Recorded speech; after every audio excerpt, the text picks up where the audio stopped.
తెలుగువారి పెళ్ళి ఇలవైకుంఠమే మళ్ళీ సంప్రదాయమే సౌందర్యంగా సాగుతున్న పెళ్ళి ఇది తెలుగువారి పెళ్ళి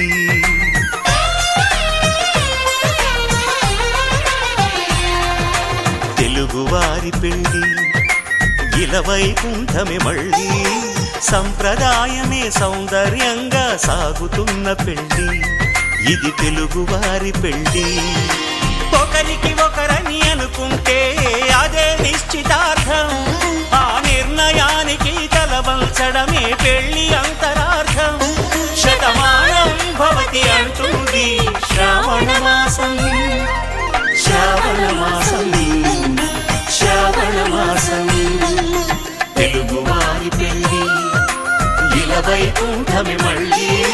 సంప్రదాయమే సౌందర్యంగా సాగుతున్న పెళ్ళి ఇది తెలుగువారి పెళ్ళి